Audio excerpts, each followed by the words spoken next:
ప్రభు పరిశుద్ధ నామమునకు మహిమ కలుగును గాక. క్రీస్తునందు ప్రియులారా, దేవుడు తన మహాకృపను బట్టి మరొక నూతన ఉదయకాలపు వేళ వారాంతపు దినమున వేకున లేచి ఆయన నామాన్ని స్తుతించగలిగే చక్కటి అవకాశం మనకి ఇచ్చారు. అందును బట్టి ప్రభు పరిశుద్ధ నామానికి మహిమ కలుగును గాక. క్రీస్తునందు ప్రియులైన దైవజనులు, స్నేహితులు, విశ్వాసులు, సహోదరులు ఈ కార్యక్రమాన్ని వీక్షిస్తున్న ప్రియాదేవుని బిడ్డలందరికీ యేసీ నామంలో వారాంతపు దినపు శుభములు, వందనాలు తెలియజేస్తూ ఈ నూతన దినములో దేవుడు మిమ్మును మీ కుటుంబాలను దీవించి ఆశీర్వదించును గాక. రండి, ఈ దినము కూడా మిమ్మల్ని ప్రేమతో ఆహ్వానిస్తూ ఉన్నాను. అనుదిన అభివృద్ధి ఉదయకాలపు ధ్యానాలు అనేటువంటి ఈ ఆధ్యాత్మిక కార్యక్రమంలో నాతో పాటు పాలుభాగస్తులు కండి. ప్రభును స్తుతించండి, వాక్యాన్ని ధ్యానించండి, దైవాశీర్వాదాలు పొందండి. మీ దగ్గర బైబిల్స్ ఉన్నాయా? తెరచి చూడండి. లేని పక్షాన చదివే మాట విని గ్రహించి వాక్య ధ్యానంలో పాలుభాగస్తులు కమ్మని మనవి చేస్తూ నేటి దిన ధ్యాన వాక్యంగా 1 కొరింథీయులకు రాసిన పత్రిక 4వ అధ్యాయము 5వ వచనంలో నుండి ఒక మాటను నేను చదువుతా ఉన్నాను. సమయము రాకమునుపు అనగా ప్రభువు వచ్చే వరకు దేనిని గూర్చియు తీర్పు తీర్చకుడి. దేవుడు తన పరిశుద్ధ వాక్యాన్ని మన కొరకు దీవించును కాక. తల ఉంచుదాం, కళ్ళు మూసుకుందాం, ప్రార్థన చేద్దాం. ప్రేమ స్వరూపి గొప్ప దేవుడు మీకు వందనాలు. తిరిగి మనకు నూతన ఉదయకాలం వారాంతపు దినమున వేకున లేచి మీ నామాన్ని స్తుతించగలిగే చక్కటి అవకాశం మాకు ఇచ్చారు. మీకు వందనాలు. ఈ ఆధ్యాత్మిక కార్యక్రమాన్ని అనేక మంది నీ బిడ్డల యొక్క ఆధ్యాత్మిక మేలు కొరకై నడిపిస్తూ బలపరుస్తున్నందుకు వందనాలు చెల్లిస్తూ ఈ దినము కూడా నీ కృప చేత నడిపించండి. మీరు మాత్రమే ఘనత పొందండి. యేసు నామములో ప్రార్థన అడుగుతున్నాను మా తండ్రి, ఆమేన్. చాలా సంతోషం ప్రియులారా. చదువుబడిన వాక్య భాగం మరి పౌలు భక్తుడు సంఘంలో ఉన్నటువంటి విశ్వాసులందరినీ హెచ్చరిస్తూ రాస్తున్నటువంటి మాట. కారణం ఏంటంటే, ఒక మనిషి ఎదుటి మనిషికి తీర్పు తీర్చేటువంటి హక్కు లేదు. ఎవరికి కూడా దేవుడు అవకాశం ఇవ్వలేదు. కారణం ఏంటంటే, దేవుడు అంటున్నాడు, తీర్పు తీర్చుట నా పని, పక్క తీర్చుకున్నట నా పని అంటున్నాడు. దేవుని స్తోత్రం కలుగునుగా. హల్లెలూయా. వేగంగా ఉండు, లేకపోతే వెనకబడిపోతావు అనేటువంటి పరిస్థితిలో ఉంది నేటి యుగం. ఏమండి, వేగంగా జీవనాన్ని కొనసాగించేటువంటి పరిస్థితుల్లో, లేక వేగంగా జీవనాన్ని గడిపేటువంటి విధంగా మనను తీర్చిదిద్దుతుంది ఈ యుగం. కానీ ఆత్మీయ జీవితం గమనిస్తే క్లిష్ట పరిస్థితుల్లో వడ్రంగిగా ఉన్నటువంటి యేసుక్రీస్తు ప్రభువారు, లేక వడ్రంగి అనే యొక్క కుమారుడు అద్భుతమైనటువంటి సహనాన్ని మనం చూడగలుగుతాం. ఒక చోట ఏంటంటారా? చూడండి, పాపం చేసిన స్త్రీ పట్టబడింది. తీర్పు తీర్చాలని మనుషులు నిర్ణయించుకున్నారు.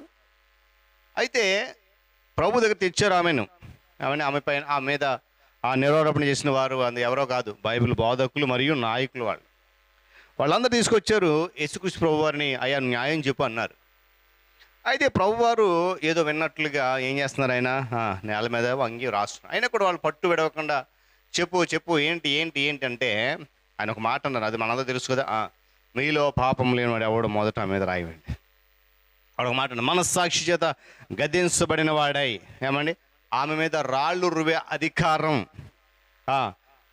ఒకే ఒక వ్యక్తికి ఉంది, ఆయన ఈయనే అని చెప్పి ఆ ప్రభు దగ్గర విడిచిపెట్టేసి ఒకరి వెంబడి ఒకడు వెళ్ళిపోయారట. దేవుని స్తోత్రం కలుగును కాక.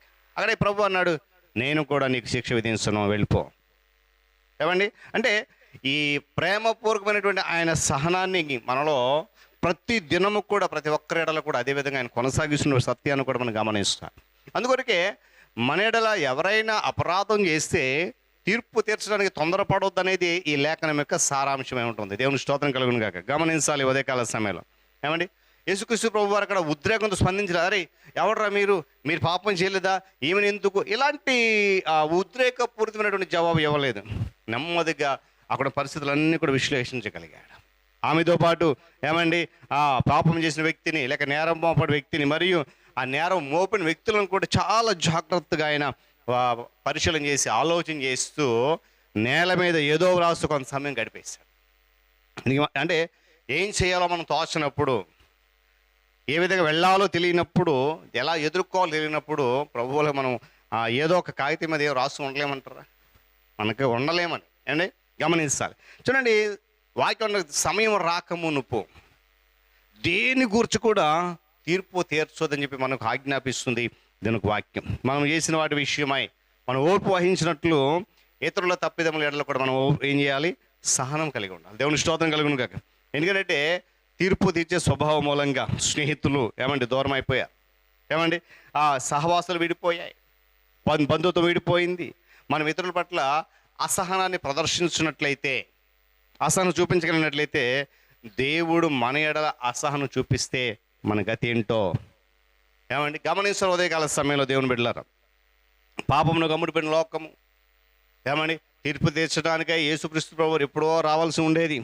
అయితే ఎవడైనా ఇంకా మారు మనసు పొందక నశించడం ఆయనకి ఇష్టం లేక, అందరూ అంతటా మారు మనసు పొందాలని నిశ్చయించిన వాడై ఆలస్యం చేస్తున్నాడు. దేవుని స్తోత్రం కలుగును కాక. ప్రజలు ఆయన యొక్క సహనాన్ని అశ్రద్ధగా భావిస్తూ పొరపాటు పడుతున్నారు. కానీ ఏమండి ఆయన ప్రజల యొక్క ఉద్దేశాన్ని ఏమాత్రం కూడా పట్టించుకోవట్లేదు. ఆయన వారి యొక్క రక్షణ గురించి, వారి మార్పు గురించి ఆసక్తి కలిగి ఉన్నాడు. కానీ ఉదయకాల సమయంలో నువ్వు అనుకోవచ్చు నాదే సమయం అని, నాకు సమయం వచ్చేసింది. కానీ వాక్యం చెప్తుంది సమయం రాకమునుపు దేనిని గురించి మీ తీర్పు తీర్చొద్దని చెప్పి పౌలు కొరింథీ సంఘానికి ఆజ్ఞాపిస్తున్నట్లుగా మనము కూడా పరిశుద్ధాత్మ దేవుని ద్వారా ఉదయకాల సమయంలో ఆజ్ఞాపించబడుతున్నాం.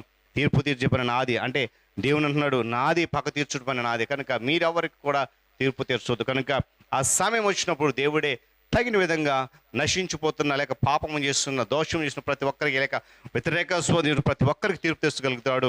నీవు ఆ తీర్పులోనికి వెళ్లకుండా నీవు నేను కాపాడుకోగలిగితే ప్రభు సంతోషిస్తాడు. దేవుడి మాటలు మన కొరకు దీవించునుగా. నుంచి కళ్ళు మూసుకునండి, ప్రార్థన చేసుకుందాం. ప్రేమ కలిగిన మా తండ్రి, కృపా సత్య సంపూర్ణుడా, సకలాశీర్వాదములకు కారణభూతుడా, మీ గణనామానికి స్తోత్రాలు, వందనాలు. తిరిగి మనకు నూతన ఉదయకాల వేళ వేకుని లేచి మీ నామాన్ని స్తుతించగలిగేటువంటి ఒక శ్రేష్టమైన అవకాశం మాకు ఇచ్చారు. అందుని బట్టి వందనాలు. ఆధ్యాత్మిక కార్యక్రమం ద్వారా అనేక మందిని బిడ్డలు నాయన పాలిభాగస్తులై స్తుతిస్తూ ఆరాధిస్తూ గనపరుస్తున్నారు, ఆత్మీయ మేలు పొందుకుంటున్నారు. అటు రీతిలో మీరు నడిపిస్తున్నాం, వందనాలు. తిరిగి నూతన దినంలో మరలా నీ దీనదాసులు సేవకుల కొరకు ప్రార్థిస్తున్నాను. ప్రపంచ మూలలా భారముతో ప్రయాసం పని జరిగిస్తున్నట్టుగా నీ సన్నిధి కాపుదల కాంతి వార్త వంశమని వేడుకుంటున్నాను. నాయన వారి సంఘము, వారి పరిచర్య, వారి కుటుంబాన్ని మీ ఆత్మజత నింపి నడిపించి కృపలు వర్ధలింపచని నీకు స్తోత్రాలు. అధికారులు, నాయకులు, పరిపాలకుల కొరకు వందనాలు చెల్లిస్తూ నాయన రానున్న దినాలకు మంచి ప్రభుత్వాన్ని, నాయకులను ఏర్పాటు చేసి వారి ద్వారా మంచి పరిపాలన ప్రజలకు అందించండి. ఉద్యోగ రంగాలైనటువంటి ప్రభుత్వ రంగాన్ని, ప్రైవేట్ రంగాన్ని మీరు దీవించి ఆశీర్వదిస్తున్నందుకు స్తోత్రాలు. నిశ్చితమైతే మరింతగా దీవించి కృపలు భద్రపరచడం ప్రార్థన చేస్తున్నాను. విద్యాశాఖ, వైద్య శాఖ, నాయన ఉద్యోగ రంగాలైనటువంటి ప్రభుత్వ రంగం, ప్రైవేట్ రంగంలో విద్యాశాఖ, వైద్య శాఖ, రెవెన్యూ శాఖ, పోలీస్ శాఖ, రవాణా శాఖలు అన్నదినము నీ కృప చేత నడిపించబడుతూ నాయన ఉంటుండగా నీ సన్నిధి వార్త ఉంచినందుకు వందనాలు. మరింత క్షేమంగా ఇచ్చేయని నడిపించండి. నిరుద్యోగ యువకులకు మార్గము సరళం చేసి నడిపించి కృపలో భద్రపరచండి. నాయన రైతులు, వ్యవసాయదారులు, వ్యాపారస్తులు జ్ఞాపకం చేసుకుని లాభసాటి కలిగి చేయండి, నష్టం అంతటిని దూరపరచండి. అదేవిధంగా నా తండ్రి మరి చిన్న బిడ్డలు యవనస్తులు, వృద్ధాప్య వారికి ఆరోగ్యం, క్షేమం, నెమ్మదిగా ఇచ్చేయండి, క్షేమంగా ఇచ్చేయండి. అనారోగ్యంలో బాధపడిన బిడ్డలు అనేక మంది వేస్తున్నాము, వారికి స్వస్థత కావాలి, సహాయం గ్రహించండి. నాయన ఐదుగు తొట్టలిపోతే యవనస్తులు వాక్యత పట్టుకోండి, సత్యం అనుసరించక అసత్యం పడుతున్న అనేక మంది సత్యం నీవని గ్రహించే కృపద ఇచ్చేయండి. వివాహాల కొరకు, గర్భఫలం కొరకు బిడ్డలు ఎదురు చూస్తున్నారు, మార్గము సరళం చేయండి. గర్భంతో బిడ్డలకు సుఖమైన ప్రసవం, తల బిడ్డలకు క్షేమంగా ఇచ్చేయండి. నాయన విరిగిన, నలిగిన, వేసారైన, అలసిపోయిన, కృంగిపోయిన జీవితాలు కలిగి నెమ్మది లేక, సమాధానం లేక, సంతోషము లేక, నిరాశ నిస్పృహలతో కొట్టుమిట్టాడుతున్న అనేక మంది కొరకు ప్రార్థిస్తున్నాను. నాయన వారు మరి నెమ్మది లేక, సమాధానం లేక, సంతోషము లేక, మానసికంగా నలిగిపోయి, కృంగిపోయి, చితికిపోయిన జీవితాలు కలిగి నాయన మానసిక వేదన, అలజడి దుఃఖంలో ఉన్నారు, వారందరూ విడిపించండి. శ్రమలు, సమస్యలు, ఇబ్బందుల నుండి, కష్టాల నుండి, ఆర్థికంగా, మానసికంగా, శారీరక ఇబ్బందుల నుండి, కన్నీరు, దుఃఖం, వేదన నుండి ఇస్తున్నాము మరి విడుదల కలిగి చేయమని వేడుకుంటున్నాను.